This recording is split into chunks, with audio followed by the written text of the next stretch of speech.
Hi, my name is Noah Rubin-Blos, and I'm a community caterer. I have been cooking for the CDS summer intensives for many years. Today the tea is mint tea and anise hyssop, and yeah, the mint actually is from my garden at my house, and then the anise hyssop is from the farmer's market.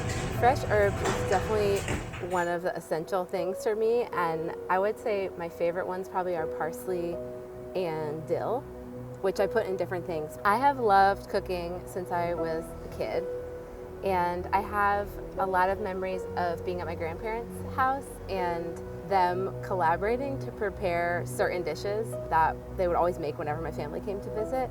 My grandma was born in Italy, and she makes a lasagna recipe that is really wonderful. I feel really just rooted to this place and people here, and people will tell me like, oh, food is documentary in these different ways, and it's different from an audio piece or a piece of writing or something like that, but it's like it represents who we are. Like, I'm cooking my grandmother's recipes, or I'm cooking things that have come to me from different places. So there's a way that there's an art that's being shared about, and a story. The way that I cook most of the time is I don't use recipes. Like, I might have an ingredients list, and that's about it, or it's in my head, or I like scroll some notes on a piece of paper or something. So over the past 9 months, as I've been getting the cookbook ready, I've been actually writing down and making everything in like a smaller, more reasonable quantity. They just want to be written down and shared with people. It's called Making the Table. It comes from something that we talk about in social justice movements around, people will talk about coming to the table and how like we need a seat at the table. But then sometimes that's not enough. It's like we're coming to a table that's already been set. So I think it can be really powerful to think about, what does it actually look like to make the table together? I wanted to reference that in the cookbook just because so much of what I've done has been cooking for people that are doing that work together. And it's when I've been in the kitchen, then I'll go out and do that work with other folks.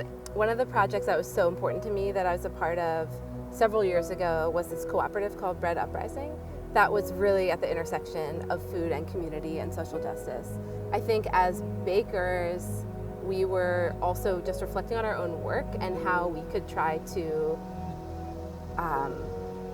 do our work with dignity and do our work in a way where we're fairly compensated, but it's also like outside of structures of capitalism.